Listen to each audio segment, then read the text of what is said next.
Hello friends, welcome to home plate creations. இன்றைக்கி நம்ம சேனலில் குழந்தைங்கலேருந்து பெரியவங்க வர எல்லாருக்கும் பிடிச்ச இந்த மக்ரூனி பாஸ்தா எக் ஆட் பண்ணி எப்படி செய்யறதா நம்ம பார்க்க போகிறோம்.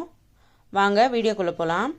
அதுக்கு ஃபஸ்ட்டு ஒரு பாத்திரத்தில் தேவையான அளவு தண்ணி சேர்த்துட்டு தண்ணி நல்லா கொதி வர ஸ்டேஜில் கொஞ்சமாக உப்பும் ஒரு ஸ்பூன் அளவு எண்ணெய் சேர்த்துக்கலாம். அடுத்து ஒரு கப் அளவு பாஸ்தா எடுத்துருக்கேன், அதையும் சேர்த்துக்கலாம்.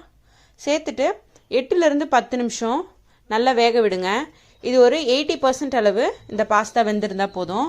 இப்போ தண்ணி இல்லாமல் ஃபில்டர் பண்ணிவிட்டு மறுபடியும் ஒரு டைம் நார்மல் வாட்டரில் வாஷ் பண்ணி எடுத்து வச்சுருங்க. அப்போ தான் பாஸ்தா வந்து ஒன்றோட ஒன்று ஒட்டாமல் உதிரி உதிரியாக இருக்கும். நெக்ஸ்ட்டு ஒரு கடாயில் ஒரு 2 டேபிள் ஸ்பூன் அளவு ஆயில் சேர்த்துக்கலாம். ஆயில் நல்லா சூடானதும் 2 மீடியம் சைஸ் ஆனியனை கட் பண்ணி வச்சுருக்கேன், அதை சேர்த்துக்கலாம். ஆனியனை நல்லா வதக்கி விட்டுக்கோங்க. இப்போ ஆனியன் நல்லா வதங்கினதும் ஒரு 1/2 ஸ்பூன் அளவு இஞ்சி பூண்டு பேஸ்ட் சேர்த்துக்கலாம். இஞ்சி பூண்டு பேஸ்ட்டோட பச்சை வாசனை போனதும் நம்ம தக்காளி ஆட் பண்ணிக்கலாம். நான் இன்றைக்கி ஒரு மீடியம் சைஸ் தக்காளியை கட் பண்ணி வச்சுருக்கேன், அது கூடவே 2 பச்சை மிளகா. இந்த தக்காளி நல்லா வதங்கி வரணும், தொக்கு பதத்துக்கு வதங்கி வந்தால் போதும். இப்போ நம்ம மசாலா ஆட் பண்ணிக்கலாம். 1 ஸ்பூன் வெறுமிளகாய்த்தூள், 1 ஸ்பூன் தனியாத்தூள், 1/2 ஸ்பூன் கரம் மசாலா, 1/4 டீஸ்பூன் மஞ்சள் தூள், தேவையான அளவு உப்பு.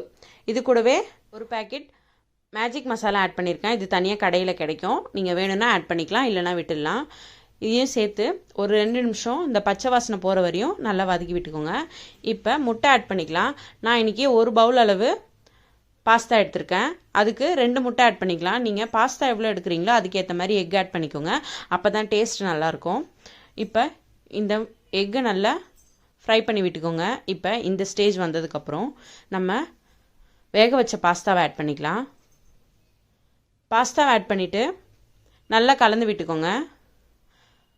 இப்போ ஒரு டைம் உப்பு செக் பண்ணிக்கோங்க, உப்பு கம்மியாக இருந்தால் ஆட் பண்ணிக்கோங்க. ஆட் பண்ணி ஒரு டைம் நல்லா மிக்ஸ் பண்ணி விட்டுட்டு ஃபைனலாக கொத்தமல்லி தழை தூவி இருக்குன்னா ஒரு சூப்பர் டேஸ்டியான எக் மக்ரூனி பாஸ்தா ரெடி.